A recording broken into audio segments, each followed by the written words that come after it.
Good morning everyone. आज का जो हमारा टॉपिक है वो है cell theory. Cell theory also known as the cell doctrine theory. Cell theory को सबसे पहले सन 1839 में श्लाइटिन और श्वान नामक दो साइंटिस्टों ने दिया था। श्लाइटिन बॉटनिस्ट थे जो कि जर्मन से बिलोंग करते थे और श्वान जूलॉजिस्ट साइंटिस्ट थे जो कि ब्रिटिश से बिलोंग करते थे। इन दोनों साइंटिस्टों ने मिलकर कुछ बेसिक पॉइंट्स बताए। उन्होंने बताया कि कुछ बेसिक पॉइंट्स होते हैं जिन्हें कि सेल्स फॉलो करते हैं, इसीलिए उन्होंने इसको सेल थ्योरी नाम दे दिया। इन्होंने कहा कि all living things are made up of a cell, की जितनी भी थिंग्स होती हैं वो सभी की सभी सेल से बनी होती हैं। Cell is a basic structural and functional unit of life because all metabolic reactions held in the cell, क्योंकि जितनी भी मेटाबॉलिक रिएक्शंस होती हैं वो सेल के अंदर ही कंप्लीट होती हैं, इसीलिए सेल को किसी भी ऑर्गेनिज्म की बेसिक फंक्शनल यूनिट कहते हैं। इसके बाद एक साइंटिस्ट हुए इन 1855 रुडोल्फ विर्चॉफ, जिन्होंने क्या करा कि इसके अंदर थोड़ा सा चेंजेस करा और उन्होंने कुछ इसमें एक्सटेंशंस जोड़ दिए। उन्होंने क्या कहा कि इस थ्योरी के according all living cells arise from pre existing cells, कि जितनी भी लिविंग सेल्स होती हैं उनका जो डेवलपमेंट है पहले से ही प्रेजेंट सेल से ही होता है, यानी ओमनियो सेलुली सेलुला इन्होंने इसको नाम दिया। इसके अलावा इन्होंने कहा कि every organism started single cell, कि जितने भी ऑर्गेनिज्म होते हैं चाहे वो मल्टी सेलुलर हों चाहे वो सिंगल सेलुलर हों, वो यानी यूनिसेलुलर या मल्टी सेलुलर, सभी का जो डेवलपमेंट स्टार्ट होगा वो सिंगल सेल से ही होगा।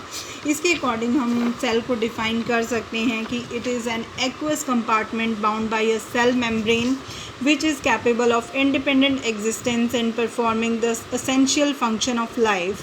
यहाँ पर हम कह रहे हैं bound by a cell membrane, bound कर रहा है तो यानी ये क्या होगी, एक यूकैरियोटिक सेल्स होते हैं, क्योंकि यूकैरियोटिक सेल्स की हमेशा क्या होती हैं, मेम्ब्रेन बाउंडेड स्ट्रक्चर्स होती हैं। तो हम कह सकते हैं कि अगर सेल की हम बात कर रहे हैं तो वो डेफिनेटली एक यूकैरियोटिक सेल्स होंगी। तो यही बात हम कह रहे हैं, चाहे वो प्लांट सेल हो, चाहे उसको एनिमल सेल कह दो, चाहे उसको यूकैरियोटिक सेल कह दो, तीनों का मीनिंग सेम रहेगा। बात करें कि यूकैरियोटिक सेल कहें तो टू टाइप्स में डिवाइड होती हैं। फर्स्ट इसमें प्लाज्मा मेम्ब्रेन और दूसरा प्रोटोप्लाज्मा। प्लाज्मा मेम्ब्रेन की बात करें तो cell wall in plants outer to the plasma membrane, कि जो प्लांट्स होती हैं उनमें जो आउटर सेल वॉल की मेम्ब्रेन होती है उसको क्या कहते हैं, प्लाज्मा मेम्ब्रेन। और जो प्रोटोप्लाज्म है वो क्या होता है, कलरलेस मटेरियल होता है, accumulated living substance structure of cell. Okay, protoplasm फिर फर्दर डिवाइड हो जाता है तीन पार्ट्स में, न्यूक्लियस में, ग्राउंड सब्सटेंसेस में, प्रेजेंट इनसाइड द सेल्स जो कि सेल के अंदर प्रेजेंट होंगे, और साइटोप्लाज्म में। ओके,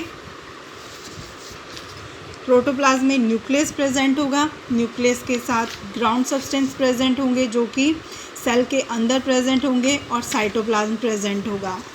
अब बात करेंगे साइटोप्लाज्म, फिर फर्दर टू पार्ट्स में डिवाइड हो जाएगा, हाइड्रोप्लास्ट और साइटोप्लाज्मिक स्ट्रक्चर्स।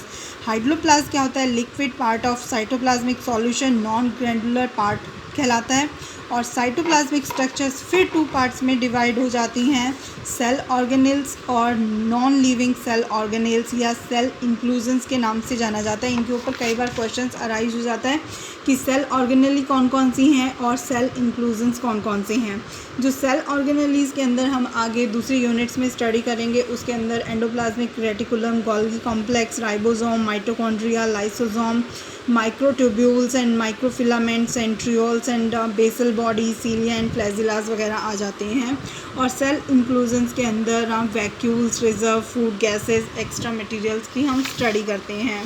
इसके बाद हम अगर कहें कि सेल बायोलॉजी क्या है, तो सेल बायोलॉजी के अंदर हम क्या स्टडी करते हैं, study of the all the aspects of cell including their structures, biochemical, physiology and development etcetera, यानी वो स्टडी जिसमें कि हम सेल्स की बायोकेमिस्ट्री, उसकी फिजियोलॉजी, वो कैसे बने हुए हैं या उन सेल्स का डेवलपमेंट कैसे हुआ, उनकी स्ट्रक्चर्स एक्सेट्रा एक्सेट्रा की स्टडी हम करते हैं, वो सारा का सारा मिलके क्या कहलाता है, सेल बायोलॉजी। और इस सेल की स्टडी करने को ही हम क्या कहलाता है, साइटोलॉजी, स्टडी ऑफ सेल।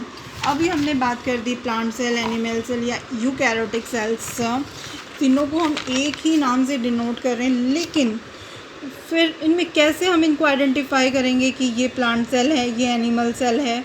तो इनके अंदर कुछ एक माइनर से डिफरेंस होते हैं। उस माइनर डिफरेंसेस क्या होते हैं?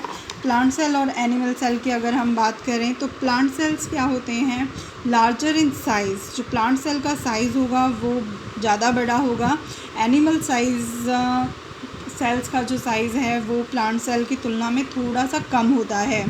प्लांट सेल्स में सेल वॉल प्रेजेंट होती है और वो उसकी आउटर मोस्ट लेयर होगी। एनिमल सेल्स के अंदर सेल वॉल एब्सेंट होती है, इसीलिए इनके अंदर जो प्लाज्मा मेम्ब्रेन होती है वही आउटर मोस्ट लेयर का काम करती है। प्लांट सेल के अंदर प्लास्टिड्स प्रेजेंट होते हैं, दैट्स वाई वो अपना फोटोसिंथेसिस कर पाते हैं, फूड्स बना पाते हैं। और एनिमल सेल्स के अंदर प्लास्टिड एब्सेंट होते हैं, इसीलिए उनमें फोटोसिंथेसिस की प्रोसेस नहीं होती, वो अपना फूड खुद नहीं बना पाते हैं। प्लांट सेल्स के अंदर वैक्यूल्स एक प्रेजेंट होगी, सेंटर में प्रेजेंट होती है, बहुत बड़ी होती है, परमानेंट होती है। परमानेंट का मतलब ये होगा बेटा, जब वो सेल बनना शुरू होती है तब से लेकर जब तक वो सेल डिस्ट्रॉय नहीं होती उसके अंदर वो वैक्यूल प्रेजेंट रहेगी। और एनिमल सेल के अंदर अगर वैक्यूल है, स्मॉल होगी, बहुत सारी होंगी, and they are temporary. Temporary का मतलब ये होता है कि जब वो सेल अराइज होती है तो उसके अंदर वैक्यूल्स प्रेजेंट होती हैं, लेकिन जैसे जैसे वो सेल मैच्योर होना शुरू होती हैं वो वैक्यूल्स उसमें से धीरे धीरे डिस्ट्रॉय होना शुरू हो जाती हैं या बिल्कुल कंप्लीट ख़त्म हो जाती हैं।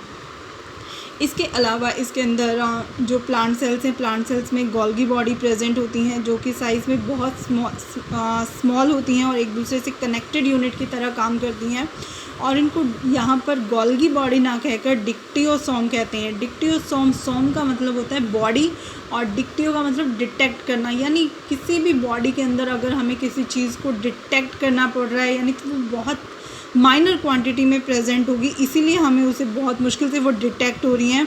तो गोल्गी बॉडीज़ इसके अंदर प्लांट सेल्स के अंदर प्रेजेंट होती हैं, लेकिन ज़्यादा मात्रा में हम नहीं कह सकते, यानी बहुत कम परसेंटेज में गोल्गी एपरेटस प्रेजेंट होते हैं।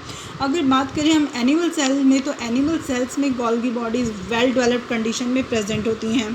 प्लांट सेल के अंदर सेंट्रोजोम या सेंट्रियोल एब्सेंट होते हैं, लेकिन एक्सेप्शनल केस होते हैं। कुछ हायर प्लांट्स के अंदर सेंट्रियोल्स या सेंट्रोजोम प्रेजेंट होते हैं। For example lower motile plants, for example algae and Chlamydomonas में सेंट्रियोल प्रेजेंट होते हैं। ये इंपॉर्टेंट क्वेश्चन बनता है कि प्लांट सेल्स का एक्सेप्शनल केस कौन सा है या वो कौन सी प्लांट सेल्स हैं जिनके अंदर की सेंट्रोजोम या सेंट्रियोल प्रेजेंट होते हैं। तो तुम्हारा आंसर का रिप्लाई आना चाहिए क्लेमाइडोमोनास प्लस एल्गी। और एनिमल सेल्स के अंदर सेंट्रियोल या सेंट्रोजोम प्रेजेंस होते हैं और they have fin cell division. और उनका डेवलपमेंट कैसे होता है? तब जब वो प्लांट्स के एनिमल्स के अंदर सेल डिवीज़न स्टार्ट होता है तब उनके अंदर सेंट्रियोल या सेंट्रोजोम का डेवलपमेंट होना शुरू हो जाता है।